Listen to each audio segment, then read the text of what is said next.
ចប់មេរៀនទី1ទី2របស់យើងចប់សពគ្រប់ហើយឥឡូវយើងបន្តមេរៀនថ្មីមេរៀនទី3របស់យើងនេះអញ្ចឹងមេរៀនទី3នេះគេឲ្យឈ្មោះថា Transaction for General Journal Entry អញ្ចឹងអូនធ្លាប់បានរៀនហ្នឹងតាក់ទងមួយមេរៀនទី3របស់យើងហ្នឹងព្រោះយើងបានរៀនតាក់ទងមួយ General Journal នេះហើយវាខុសគ្នាយ៉ាងដូចម្ដេចនឹង General Journal ហើយនឹងយើងរៀនមកអនុវត្តនេះបាទហើយដើម្បីកត់ត្រាប្រតិបត្តិការ General Journal នេះគេឲ្យឈ្មោះអីឈ្មោះអីគេមើលឈ្មោះអីគេបាទយើងរៀន General Journal គេឲ្យឈ្មោះអីជាខេមរៈភាសាមើលនេះយើងរៀនតាំងពីមុនគេមេរៀនទី2មកទ្រឹស្ដីរបស់យើងហ្នឹងការកត់ត្រាប្រតិបត្តិការអាជីវកម្មដែលយើងបានរៀនមុនគេតាក់ទងមួយ General Journal ហ្នឹងហើយប្រឡងពីថើមយើងបញ្ចេញ General Journal ដូចគ្នាមានន័យថាម៉េចខេមរៈភាសាបាទគេឲ្យឈ្មោះថាទីមាននៅប្រវត្តិទូទៅហើយយើងក៏បានរៀនដែរទីមាននៅប្រវត្តិទូទៅនេះឃើញទេឈ្មោះនៅនឹងត្រាប់អីមានន័យថាម៉េចអញ្ចឹងទីមាននៅប្រវត្តិទូទៅគឺជាសៀវភៅដំបូងដែលគេប្រើប្រាស់សម្រាប់កត់ត្រាប្រតិបត្តិការអាជីវកម្មតាមលំដាប់ពេលវេលាហ្នឹងដែលគ្រូបានកត់ឲ្យជានិយមន័យរបស់យើងហើយនៅក្នុងមេរៀននេះជំហានទី1គឺអូនត្រូវកត់ត្រាដូចគ្នាហើយដើម្បីកត់ត្រាបានតើស្គាល់គណនីយើងទាំងអស់មានប៉ុន្មានក្រុមប៉ុន្មានប្រភេទគណនីយើងទាំងអស់មានប៉ុន្មានប្រភេទអីខ្លះមើលមានប៉ុន្មានគណនីទាំងអស់មានប៉ុន្មានប្រភេទបាទហ្នឹងហើយ3មាំមានប៉ុន្មាននោះមិនយ៉ាងវាលាំងមិនមានតែ2វិញ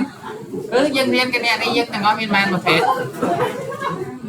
មកមាន5ប្រភេទហ្នឹងអញ្ចឹងឲ្យស្គាល់អា5ប្រភេទហ្នឹងវាកើតខាងណាវាថយខាងណាខ្លះណាដើម្បីវិភាគនឹងកត់ត្រាបានត្រឹមត្រូវ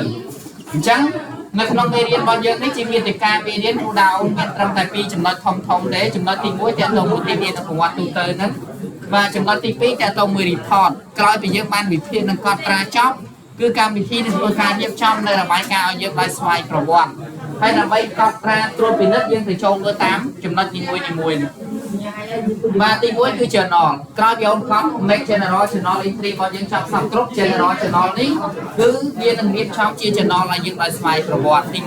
1បាទទី2សិភៅធំដែលយើងបានរៀនទាំងអស់មានប៉ុន្មានទម្រង់យើងធ្លាប់រៀនបានមាន2ទម្រង់ហ្នឹងទី1សិភៅធំទូទៅគឺមួយទៀតគេឲ្យឈ្មោះថាសិភៅធំក្រោមទម្រង់អក្សរ T ឬក៏ T accountបាទរបាយការណ៍ទី3នេះគេឲ្យឈ្មោះថាជាតារាងតរយៈភាពសាកល្បងឬក៏ Trial Balance ជាគំរូរបស់យើងក៏គេបានតម្រៀបគណនីតាមលំដាប់ពី Asset រហូតដល់ Expense បាទចំណុចទី4អក្សរ D របស់យើងគឺរបាយការណ៍លទ្ធផល5 balance sheet ហើយនឹងមួយទៀតដែលយើងអត់បានរៀនការវិឆោមានមុនក៏កម្មវិធីនឹងធ្វើការរៀបចំឲ្យយើងដូចគ្នាគេឲ្យឈ្មោះថារបាយការណ៍លំហសាច់ប្រាក់ឬក៏របាយការណ៍ចលនាសាច់ប្រាក់បាទឥឡូវយើងមើលទៅចំណុចទី1តើតើមួយទីមាននៅប្រវត្តិទូទៅដែលគ្រូបានកត់ឲ្យនឹងទីមាននៅប្រវត្តិទូទៅគេឲ្យឈ្មោះថា General Journal ការវិឆោមានមុនគ្រូកត់ឲ្យនិយមន័យយើងមានតែ2បន្ទាត់នេះបាទ General Journal ឬក៏ទីមាននៅប្រវត្តិទូទៅគឺជាសៀវភៅដំបូងដែលគេប្រើប្រាស់សម្រាប់កត់ត្រាប្រតិបត្តិការអាជីវកម្មតាមលំដាប់ពេលវេលាមានន័យថាប្រតិបត្តិការអូនកើតមានប្រមាណប្រតិបត្តិការយើងទៅចុះដែលរបស់យើងតាមលំដាប់ពីប្រតិបត្តិការទី1ដល់ប្រតិបត្តិការចុងក្រោយនេះកើតមានសកម្មភាពបែបណាយើងវិភាគនិងកត់ត្រាវាមុនគេអញ្ចឹងគម្រោងរបស់យើងក៏ខុសគ្នាដែរបាទទី1ទៅមានតែទី2គេប្រើពាក្យថា explanation ដែលយើងប្រើអី description អញ្ចឹងគឺដូចគ្នាណាអត់ខុសគ្នាទេreference number យោងទៅតាមទីមានប្រវត្តិទូទៅទំព័រទីប្រមាណដែលយើងខុសជា reference របស់យើងហ្នឹងសាមតលគណនីកើតមានសាមតលឬក៏ balance មានខាង debit យើងដាក់ខាង debit credit ដាក់ខាង credit បាទនេះនិយមន័យនេះអូនអាចមើលខ្លួនឯងទៅតាក់ទងមួយនិយមន័យលម្អិត General Journal ហ្នឹងតែមិនខុសគ្នាដោយគ្រូបានបញ្ជាក់មិញហ្នឹងនៅពេលដែលយើងរៀនការវិឆោមានមុនគេបញ្ជាក់ប្រាប់ថា General Journal គឺជាសៀវភៅដំបូងដែលគេប្រើប្រាស់សម្រាប់កត់ត្រាប្រតិបត្តិការអាជីវកម្មតាមលំដាប់ពេលវេលាប្រតិបត្តិការណាកើតមានមុនគេយើងត្រូវកត់ត្រាវាមុនគេហើយដើម្បីកត់ត្រាបានត្រឹមត្រូវលោកត្រាតែជំហានទី1យើងត្រូវរំលឹកគណនីយើងឡើងវិញដោយគ្រូបានសួរមុនហ្នឹងគណនីយើងទាំងអស់មានចំនួន5ប្រភេទអញ្ចឹងទី1មាន asset ទី2មាន liability ទី3មាន owner equity ទី4 revenue និងទី5 expense នៅក្នុងចំណោមគណនីទាំង5ប្រភេទរបស់យើងឲ្យស្គាល់វាច្បាស់ឡើងវិញបាទក្នុងចំណោមគណនីទាំង5ប្រភេទនេះគេបានបែងចែកជា2ប្រភេទធំៗមានគណនីអចិន្ត្រៃយ៍និងគណនីបណ្ដោះអាសន្ន ហើយគណនីអចិន្ត្រៃយ៍យើងមាន3គណនីបាទទី1មាន asset ទី2មាន liability ទី3មាន owner equity របស់យើងនេះគេឲ្យឈ្មោះថាជាប្រភេទគណនីអចិន្ត្រៃយ៍បាទពាក្យបច្ចេកទេសយើងគេប្រើពាក្យថា permanent account ដែលគេប្រើប្រាស់វាសម្រាប់រៀបចំរបាយការណ៍តារាងតុល្យការឬក៏ balance sheet គណនីទី2របស់យើងគេឲ្យឈ្មោះថាជាប្រភេទគណនីបណ្ដោះអាសន្ន temporary account ដែលមានគណនីចំនួន2មាន revenue ហើយនិង expense ដែលគេប្រើប្រាស់វាសម្រាប់រៀបចំរបាយការណ៍លទ្ធផលឬក៏របាយការណ៍ចំណូលចំណាយឬក៏របាយការណ៍ចំណេញខាតដែលគេឲ្យឈ្មោះថា income statement អញ្ចឹងលក្ខណៈខុសគ្នានៅក្នុងម៉ោងទ្រឹស្ដីក្នុងម៉ោងអនុវត្តការម៉ោងទ្រឹស្ដីគឺអូនបាទរៀនកត់ត្រាឬក៏រៀបចំរបាយការណ៍ដោយខ្លួនឯងដល់នៅក្នុងម៉ោងអនុវត្តរបស់យើងនេះនៅពេលដែលយើងវិភាគនិងកត់ត្រាបានត្រឹមត្រូវគឺកម្មវិធីនឹងធ្វើការរៀបចំនៅរបាយការណ៍ទាំងអស់នេះឲ្យយើងបានស្វ័យប្រវត្តិអញ្ចឹងឥឡូវយើងមើលរំលឹកគណនីយើងទាំងអស់5នឹងឡើងវិញជំហានទី1ត្រូវចេះវិភាគប្រតិបត្តិការអាជីវកម្មអញ្ចឹងប្រតិបត្តិការអាជីវកម្មនេះគឺសំដៅទៅលើសកម្មភាពដែលក្រុមហ៊ុនកើតមានប្រចាំថ្ងៃបាទទី1ត្រូវវិភាគវាទី2គឺអូនត្រូវកត់ត្រាចូលទៅក្នុងប្រព័ន្ធឬក៏ក្នុង Facebook របស់យើងនេះហើយឲ្យស្គាល់គណនីទាំង5ប្រភេទដែលយើងបានរៀនទី1មាន asset ហើយនឹងអីដូចគ្នាគេហៅថាជាប្រព័ន្ធ Global Entry Accounting System នេះដែលគ្រូបង្ហាញនេះ Global Entry Accounting System ហ្នឹងអញ្ចឹងគេប្រើប្រាស់សម្រាប់ដំណើរការនៃការកត់ត្រាដែលមានភាពចំនួន2នៅក្នុងពេលប្រើប្រាស់ទម្រង់អក្សរ T ដើម្បីតំណាងឲ្យគណនីទាំង5ប្រភេទដែលខាងឆ្វេងដៃអក្សរ T គឺកត់ត្រាតំណាងឲ្យសមតុល្យខាង debit នៅខាងស្ដាំដៃអក្សរ T របស់យើងនេះគឺកត់ត្រាតំណាងឲ្យសមតុល្យខាង credit អញ្ចឹងអាប្រព័ន្ធ Global Entry Accounting System របស់យើងនេះគេប្រើប្រាស់សម្រាប់ដំណើរការកត់ត្រាហើយយើងមើលទៅគណនីណាដូចគ្នាខ្លះ asset ហើយនឹង expense ឃើញទេ asset ហើយនឹង expense កាលណាវាកើតខាង debit អញ្ចឹងបូកនេះសញ្ញាវិជ្ជមានមានន័យថាគណនីទាំងពីរប្រភេទហ្នឹងកាលណាកើតខាង debit បាទគឺថយខាង credit ដូចគ្នាហ្នឹងសម្រាប់ដំណើរការនៃការកត់ត្រាទី2មាន liability បាទទី3មាន owner equity ទី4 revenue អញ្ចឹងអា3គណនីដែលស្ថិតនៅផ្នែកកណ្ដាលរបស់យើងនេះកាលណាវាកើតខាងបាទ credit កាលណាវាថយខាង debit វិញម្ដងអញ្ចឹងឲ្យស្គាល់គណនីនឹងទាំង5នឹងឡើងវិញណាឥឡូវយើងមើលអា5នឹងសិនទៅមានអីឆ្ងល់អាចសួរគ្រូបានដើម្បីយើងទៅអនុវត្តលំហាត់របស់យើងនៅក្នុងមេរៀនទី3នេះត្រូវវិភាគប្រតិបត្តិការអាជីវកម្មដែលយើងបានរៀនតាំងពីមុខវិជ្ជា accounting បាទមេរៀនទី1មកម្ល៉េះអញ្ចឹងជំហានទី1ត្រូវចេះវិភាគប្រតិបត្តិការបាទជំហានទី2យើងបានវិភាគចប់ត្រូវកត់ត្រាចូលទៅក្នុងសម័យកាលគណនីដែលអូនបានរៀនកាលពីឆមាសមុនមេរៀនទី1បាទដល់មេរៀនទី2គឺយើងកត់ត្រាដូចគ្នាចូលទៅក្នុងតារាងទីលានុប្រវត្តិទូទៅដែលយើងកំពុងរៀននេះហើយទីលានុប្រវត្តិទូទៅដោយនិយមន័យដែលគ្រូបានបញ្ជាក់ប្រាប់យើងហ្នឹងដោយសារយើងរៀនទាំងពីរក្រុមហ៊ុនមានទាំងក្រុមហ៊ុនសេវាកម្មទាំងក្រុមហ៊ុនពាណិជ្ជកម្មបាននិយមន័យគ្រូគាត់ឲ្យលម្អិតនៅផ្នែកខាងលើនេះណាមានអត្ថន័យយ៉ាងដូចម្ដេចអាហ្នឹងអូនអាចមើលខ្លួនឯងបានបាទហើយដើម្បីចូលកត់ត្រានៅក្នុងលំហាត់អនុវត្តមេរៀនទី3នេះបានទេនៅក្នុង program របស់យើងគឺយើងទៅចូលនៅ menu របស់យើងនេះយើងអាចចូលពាក្យថា company ជ្រើសរើសពាក្យថា make general journal entry ឬក៏អាចប្រើពាក្យថា accountant make general journal entry នេះជា form ដែលយើងត្រូវវិភាគនិងកត់ត្រាប្រតិបត្តិការរបស់ក្រុមហ៊ុនមុនគេអញ្ចឹងជំហានទី1ទៅចេះកត់ត្រាហើយដើម្បីកត់ត្រាបានត្រឹមត្រូវតោះតែយើងចេះវិភាគនៃសកម្មភាពនៃប្រតិបត្តិការអាជីវកម្មចឹងឥឡូវចូលនៅកម្មវិធីយើងទៅយើងអាចទៅមើលបានណាឥឡូវគ្រូមិនតន់ចូលទេគាត់បង្ហាញមេរៀនយើងចប់យើងចាំមើលលំហាត់យើងត្រូវអនុវត្តចំណុចហ្នឹងដូចគ្នាបាទនេះយើងមើលនៅ company នេះនៅខាងលើបកករណីរបស់យើងប្រើ2023បាទវាមានពាក្យថា company កូនចូល company ហ្នឹងមកហើយជ្រើសរើសពាក្យថា make general journal entry ដើម្បីចូលបង្ហាញដូច form គ្រូបង្ហាញនេះអញ្ចឹងទី1ត្រូវកត់ត្រា date សកម្មភាពដែលក្រុមហ៊ុនយើងកើតមានថ្ងៃខែឆ្នាំណាបាទអាកន្លែងនេះ entry note នេះគឺសំដៅទៅលើ reference number ដែលយើងប្រើពាក្យថា reference number នេះយោងទៅតាមទីមានប្រវត្តិទូទៅឬក៏វិក័យប័ត្រលេខប្រមាណបាទហើយបន្តមកទៀត account នេះគឺកត់ត្រាគណនីដែលយើងបានវិភាគឃើញតើគណនីនោះវាស្ថិតនៅក្រុមឬក៏ប្រភេទមួយណាវាកើនខាងណាវាថយខាងណាឧទាហរណ៍ដូចគ្រូបានបញ្ជាក់គណនីយើងមាន5ប្រភេទហ្នឹងបូកគណនីនឹងទៅពេលដែលយើងទិញវាមកវាជា asset ជាទ្រព្យសម្បត្តិរបស់ក្រុមហ៊ុន asset កើនខាង debit យើងដាក់ balance ខាង debit ហើយដល់ asset ថយខាង credit យើងដាក់ខាង credit អាស្រ័យទៅលើប្រតិបត្តិការដែលយើងបានវិភាគជាក់ស្ដែងបាទនេះគណនីទាំង5ប្រភេទ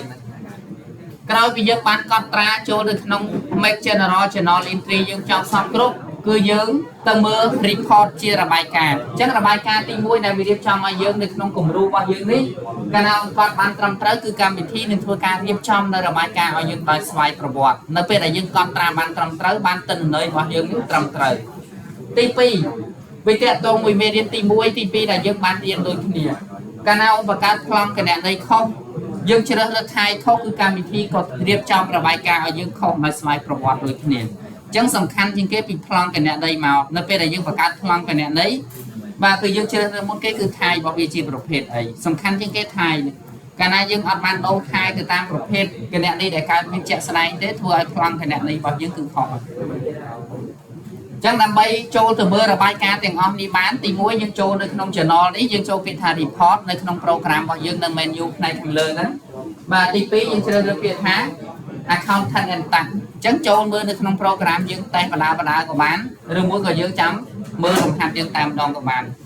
បាទអញ្ចឹងយើងចូលទៅនៅ menu ពាក្យថា report យើង scroll វាមកក្រោមមកឃើញពាក្យថា accountant and tax ហើយចុចពាក្យថា journal នៅពេលដែលយើងបានបំពេញទិន្នន័យឬក៏កត់ត្រាប្រតិបត្តិការអាជីវកម្មរបស់យើងហើយនេះជា form នៃ channel របស់យើង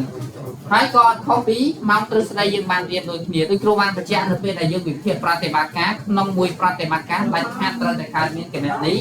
យ៉ាងតិចចំនួន2ហើយសមតុល្យពីមួយប្រតិបត្តិការទៅមួយប្រតិបត្តិការ debit និង credit ត្រូវតែស្មើគ្នានេះយើងមើលតែនេះគាត់តែជាគម្រោងរបស់យើងទេអញ្ចឹងជាក់ស្ដែងចាំទៅមើលលំហាត់អនុវត្តរបស់យើងបាទនេះជា channel ទី2ដែលយើងបានរៀនតាក់ទងមួយសៀវភៅធំអញ្ចឹងសៀវភៅធំដូចគ្រូបានបញ្ជាក់មិញយើងកាលពីម៉ោងទ្រឹស្ដីគឺអូនបានរៀនសៀវភៅធំមាន2ទម្រង់ទី1គេឲ្យឈ្មោះថាសៀវភៅធំទូទៅទី2គេឲ្យឈ្មោះថាសៀវភៅធំក្រោមទម្រង់អក្សរ T ឬក៏គេហៅកាត់ថា T account អញ្ចឹងសៀវភៅធំទាំងពីរនេះគឺជាសៀវភៅដែលគេប្រើប្រាស់សម្រាប់កត់ត្រាតំណាងឲ្យគណនីនីមួយដែលស្រង់ចេញពីទីមានប្រវត្តិទូទៅแล้วក៏យើងបានរៀនដូចគ្នាបាទនៃគម្រោងនៃសៀវភៅធំយើងមើលទៅគម្រោងរបស់យើងទី1ទៅមានដែរទី2យោងទៅតាមទីមានប្រវត្តិទូទៅទំព័រទីប្រមាណហើយចុងក្រោយសមតុល្យនៃគណនីសៀវភៅធំនីមួយដោយគ្រូបានបញ្ជាក់ដូចគ្នាសៀវភៅធំមួយគឺកត់ត្រាតំណាងតែគណនីមួយប្រភេទតែប៉ុណ្ណោះកាលណាយើងគូសសៀវភៅធំប្រភេទទាំងពីរនេះយើងរៀនមួយណាគឺសម្រាប់គណនីមួយហ្នឹងគឺយើងគូសសម្រាប់តែគណនីមួយផ្សេងគ្នាលំហាត់យើងកើតមានគណនីចំនួនប្រមាណនៅក្នុងសៀវភៅធំក៏មានចំនួនប៉ុណ្ណឹងដូចគ្នាណាដែលយើងបានរៀនរួចហើយកម្មវិធីរបស់យើងនេះគឺអត់មានសៀវភៅធំក្រោមទម្រង់អក្សរ T ទេមានតែសៀវភៅធំទូទៅទេអញ្ចឹងយើងទៅមើលទៅនៅក្នុងគម្រោងរបស់យើងទម្រង់បែបហ្នឹងណាឥឡូវយើងទៅចូលនៅក្នុង form ឬក៏ទម្រង់របស់យើងក៏នៅដែរ report accountant and tax ហើយយើងមើល general journal ឬក៏ general ledger អាស្រ័យទៅលើរបាយការណ៍របស់យើងនេះបាទចំណុចទី3អក្សរ C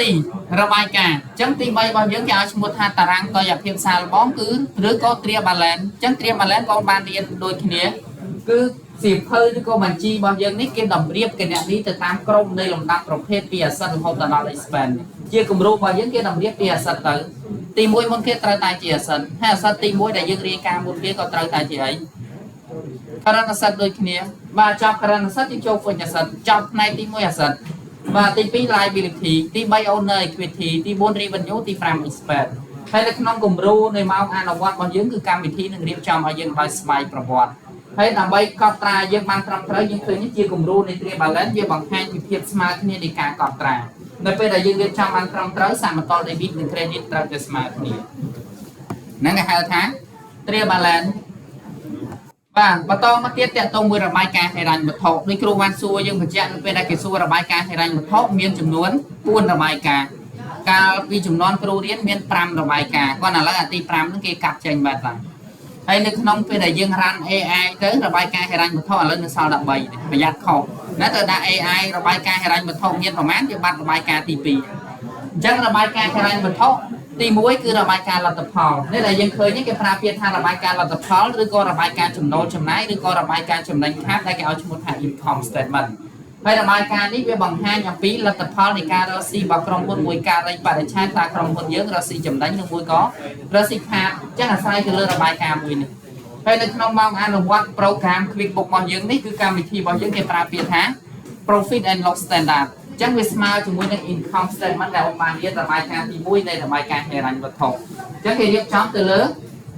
revenue ហើយនឹង expense ដើម្បីដឹងថាក្រុមហ៊ុនយើងចំណេញឬមួយក៏ខាតផ្នែកទី1យើងរាយការណ៍ revenue បាទចំណូលក្រុមហ៊ុនយើងមានអីគេខ្លះទី2ចំណាយយើងយកចំណូលដល់ចំណាយទៅករណីចំណេញគេប្រើពាក្យថា net income ចឹងដូចគ្នាបាទរបាយការណ៍ទី5របស់យើងនេះគេឲ្យឈ្មោះថា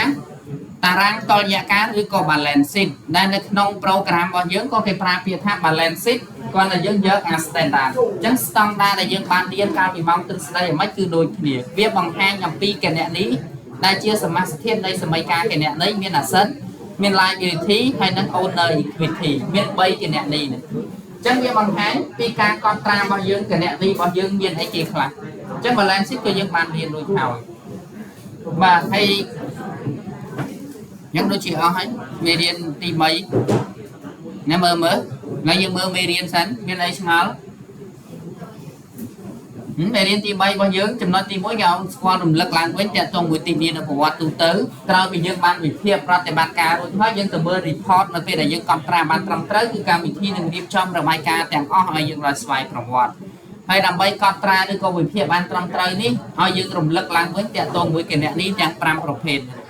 ក្នុងចំណោមគណនី5ប្រភេទកាលណាយើងច្បាស់អា5ប្រភេទហ្នឹងហើយអត់ខុសទេនៅពេលដែលយើងវិភាគនិងកត់ត្រាឥ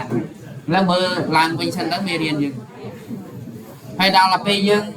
កត់ត្រាគឺអូនចូលនៅក្នុង company ជ្រើសរើសពាក្យថា make general journal entry បាទហើយនៅក្នុងមេរៀនរបស់យើងក៏គេប្រើពាក្យថា general journal entry នេះគេប្រើប្រាស់សម្រាប់កត់ត្រាឬក៏សកម្មភាពដែលក្រុមហ៊ុនកើតមានប្រចាំថ្ងៃដូចគ្នាណាសម្រាប់លំហាត់អនុវត្តរបស់យើងក៏គ្រូបានផ្ញើឲ្យទៅដូចគ្នានៅមេរៀនយើងមានតែប៉ុណ្្នឹងមេរៀនទី3ហ្នឹងមានតែ2ចំណុចទេហើយនឹងចំណុចចុងក្រោយតាក់ទងមួយរបាយការណ៍យើងទេ